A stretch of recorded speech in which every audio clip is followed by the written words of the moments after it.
प्यारे बच्चों, आज हम 8वीं कक्षा का अध्याय 6 एक पहल पर्यावरण संरक्षण की ओर पढ़ेंगे। आज हमीरपुर के विद्यार्थी पर्यावरण परिसर दिल्ली में भ्रमण के लिए पहुंचे हैं। विद्यार्थी यहां अनुभवी वैज्ञानिकों से बातचीत करना चाहते हैं। वैज्ञानिक, क्या आप सब हिमाचल प्रदेश के ही रहने वाले हैं? शुभम: हाँ श्रीमान जी, हम शैक्षिक भ्रमण के लिए यहाँ आए हैं। पर्यावरण के बारे में जागरूकता क्लब बनाना चाहते हैं। वैज्ञानिक: शाबाश बच्चों, हिमाचल प्रदेश सहित पूरे विश्व में आज पर्यावरण के समक्ष अनेक चुनौतियाँ हैं। वीना: क्या आप हमें बताएंगे कि पर्यावरण के समक्ष प्रमुख चुनौतियाँ कौन कौन सी हैं? तो बेटा एक बात ध्यान रखना कि हम क्वेश्चन के आंसर भी इधर से ही टिक करेंगे।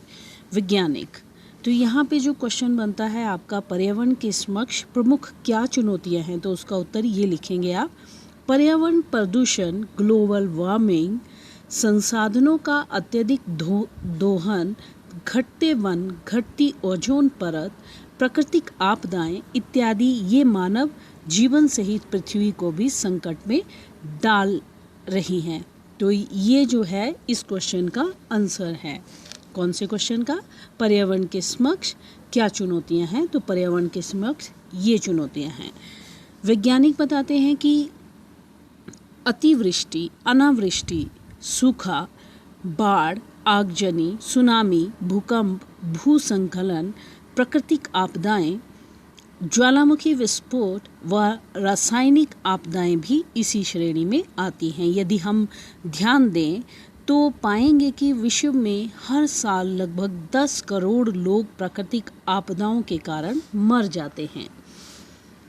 वैज्ञानिक बताते हैं, अगर आप भूकंप जोन में रहते हैं तो अपने क्षेत्र की स्थिति जानकर विशेषज्ञों की सलाह के अनुसार निर्माण सामग्री का उपयोग करें। मकान बनाते समय भूकंप रोधी तकनीक का प्रयोग सुनिश्चित करने के लिए लोगों को जागरूक करें। मकानों के द्वितीय तल पर खिड़की और दरवाजों की संख्या धरातल की अपेक्षा कम रखें। भूकंप आने की दशा में झुकें और कसकर किसी मेज आदि की आड़ ले लें। तो बेटा क्वेश्चन बनता है आपका, भूकंप आने पर हमें क्या क्या बचाव करने चाहिए, तो उसका उत्तर ये है: भूकंप के समय अगर आप घर पर हैं तो खिड़कियों से दूर रहें, झुको, ढको और पकड़ो। बाहर जाने के रास्तों को सदा बाधा मुक्त रखें।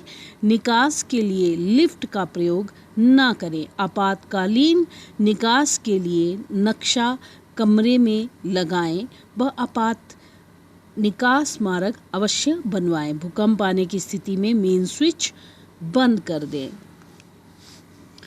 विनय पूछता है, क्या हम आपदा विषय पर प्रोजेक्ट भी बना सकते हैं? तो वैज्ञानिक बताते हैं, हाँ, बड़ी सरलता से, लेकिन इसके लिए आपको ध्यान रखना पड़ेगा कि आपदा कब और कहाँ घटी। अखबार, इंटरनेट व पत्रिकाएं इस कार्य में आपकी मददगार साबित होंगी। आप भूकंप, बाढ़, सुनामी, सड़क दुर्घटना, आगजनी, सूखा, भूस्खलन आदि विषयों पर रिपोर्ट बनाकर लोगों तक पहुंचाएं। पाठशाला में हर सप्ताह पर्यावरण समस्याओं संबंधी प्रश्नोत्तरी व भाषण भी आयोजित कर सकते हैं। तो नेक्स्ट क्वेश्चन आपका बेटा बनता है कि आपदाओं से बचने के लिए क्या क्या करना चाहिए। तो वैज्ञानिक बताते हैं, अपने आसपास के क्षेत्र का अवलोकन करके ये पता लगाने का प्रयास करें कि संभावित खतरे कहाँ कहाँ हैं। व्यस्त सड़कें, गिरने वाले डंगे, हानिकारक कारखाने, खुली नलियाँ, खुले सीवरेज के ढक्कन आपदाओं का कारण बन सकते हैं। आपातकालीन सुविधाओं तथा संभावित मदद करने वालों की सूची भी बनाएं। इसमें अस्पताल, दमकल, पुलिस स्टेशन, दवाओं की दुकान, डॉक्टर आदि के फ़ोन नंबर तथा अन्य जरूरी विवरण लिख लें। पाठशाला में प्राथमिक चिकित्सा बॉक्स, टॉर्च, कैंची, रस्सी, रेडियो, शुद्ध पानी की बोतलें तथा अग्निशमक यंत्र या रेत से भरी बाल्टियां, पर्याप्त पानी रखें। तो नेक्स्ट क्वेश्चन है बेटा कि आग से बचाव के लिए हम घर और स्कूल में क्या क्या सावधानियां कर सकते हैं। तो वैज्ञानिक बताते हैं कि घरों में गुणवत्ता लाने वाले विद्युत उपकरणों का ही प्रयोग करें। बिजली के उपकरणों का प्रयोग करने के बाद प्लग हटा कर रखें। घर पर कभी सूखे पत्तों को इकट्ठा ना रहने दें।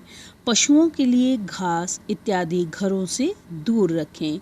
आग से न खेलें। आग लगने की स्थिति में आपातकालीन निकास योजना तैयार रखें।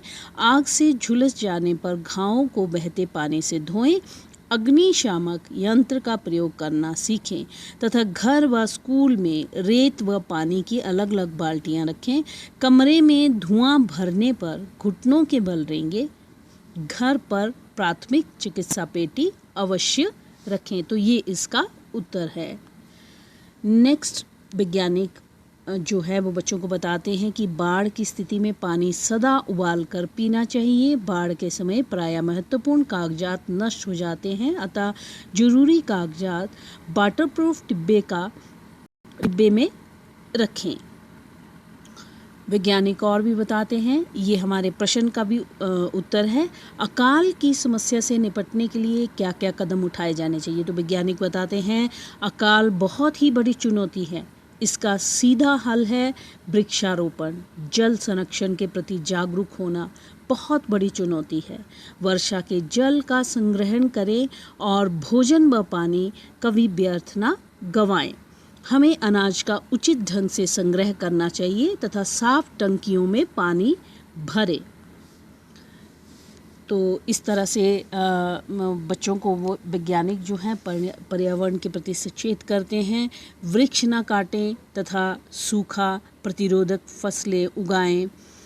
टूटे हुए पाइपों की मुरम्मत करें तथा अकाल की स्थिति में लोगों को भोजन, पानी व दवाओं की सहायता करें। वैज्ञानिक जी और भी बताते हैं, बच्चों को और भी जानकारियाँ देते हैं कि वृक्षारोपण करना तो जलवायु परिवर्तन को सकारात्मक बनाने का मूल मंत्र है। हमें थोड़ी दूर के लिए पैदल चलना चाहिए या साइकिल का प्रयोग करना चाहिए। पानी व्यर्थ ना गंवाएं। आप अपने स्कूल के लिए एक जलवायु परिवर्तन योजना बनाएं। बेकार पड़ी वस्तुओं को पुनः चक्रित करें तथा वर्षा जल संग्रहण व्यवस्था का प्रभावी उपयोग करें। अपने घर व गांव में इसका खूब प्रयोग करें। ऊर्जा बचाने के लिए CFL बल्ब का प्रयोग करें। सौर उपकरणों का प्रयोग करें। CFL, LED और या सौर उपकरणों का प्रयोग करें। सार्वजनिक वाहनों का प्रयोग करें। प्लास्टिक के थैलों का प्रयोग ना करें। प्रयोग के पश्चात बिजली उपकरण हमेशा बंद कर दें। रासायनिक खाद की बजाय जैविक अपशिष्ट व केंचुओं द्वारा निर्मित खाद का प्रयोग करें। और बेटा हमारा जो पानी है उसको बचाने के लिए भी कुछ हमारे जो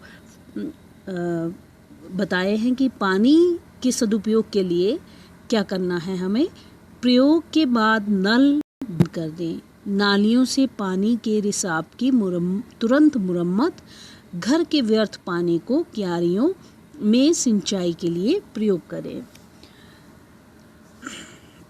शिक्षक जो हैं वो बच्चों को जब इतनी सारी जानकारियाँ मिलने के बाद बोलते हैं कि हमने अपने स्कूल में इको क्लब बनाया है तथा पौधारोपण कार्य शुरू किया है। लिखते समय हम कागजों को दोनों तरफ से प्रयोग करते हैं।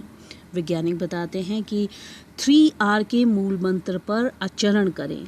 R1 रिड्यूस यानी कम करना। R2 रीयूज़ यानी पुनः प्रयोग करना। R3 यानी पुनः चक्रित करना। तो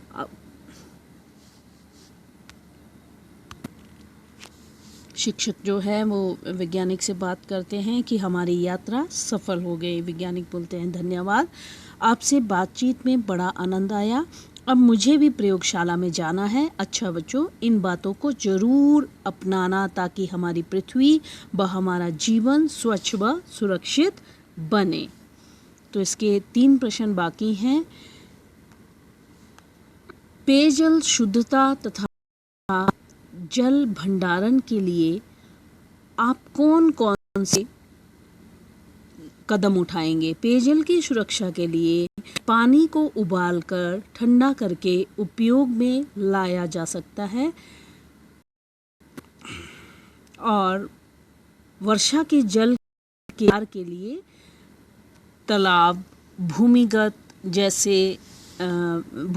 टैंकों आदि का निर्माण किया जा सकता है ताकि पानी व्यर्थ नहीं जाए।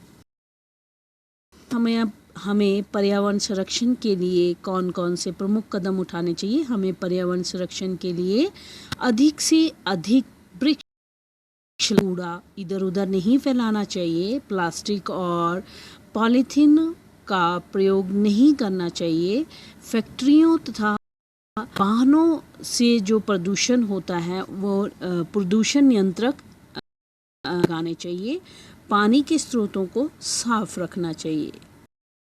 और मूल मंत्र क्या है? 3R, जो कि हमने क्वेश्चन में भी पढ़ा। R1 मीन्स रिड्यूस अर्थात कम करना, R2 रीयूज अर्थात पुनः प्रयोग करना, कोई चीज़ है उसको हम दोबारा यूज़ कर सकते हैं, कुछ ऐसी चीज़ें होती हैं। R3 रिसाइकल अर्थात पुनः प्रयोग, पुनः चक्रित करना, अर्थात कुछ चीज़ें ऐसी होती हैं जो बार बार यूज़ हो जाए। इस तरह से हमारा लेसन ख़त्म होता है।